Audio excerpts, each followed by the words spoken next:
భారతదేశంలోనే పవిత్రమైనటువంటి ప్రదేశమైనటువంటి ఉత్తరప్రదేశ్లోని ప్రయాగ్రాజ్లో మహాకుంభమేళా 144 సంవత్సరాలకు ఒకసారి వస్తుంది కాబట్టి ఈ పవిత్రమైన స్థలంలో ఈరోజు మేము బాసర నుండి మరి ఇక్కడికి పుణ్యస్నానం ఆచరించడానికి ఇక్కడ గంగా యమున సరస్వతి త్రివేణి సంగమంలో ఇక్కడ మేము పుణ్యస్నానాలు ఆచరించడం జరిగింది.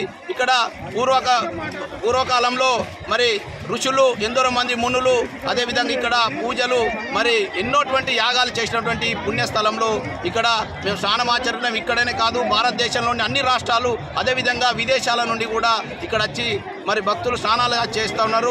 ఇక్కడ ఉన్నటువంటి ప్రభుత్వం కూడా చాలా యోగి ఆదిత్యనాథ్ ప్రభుత్వం కూడా ఇక్కడ ఘనంగా ఏర్పాట్లు చేస్తున్నారు. సుమారు 50 నుండి 60 కోట్ల మంది ప్రజలు ఇక్కడికి వచ్చి పుణ్యస్నానానికి ఏర్పాటు చేసినంటే ఇక్కడ సాక్షాత్తు యోగి గారే ఇక్కడ భగవంతుడి రూపంలో వచ్చి ఇక్కడ మరి వారే నిర్వహిస్తున్నట్టుగా ఏర్పాట్లు ఉన్నాయి. కాబట్టి మేమందరం కూడా సంతోషం వ్యక్తం చేస్తూ ఉన్నాం.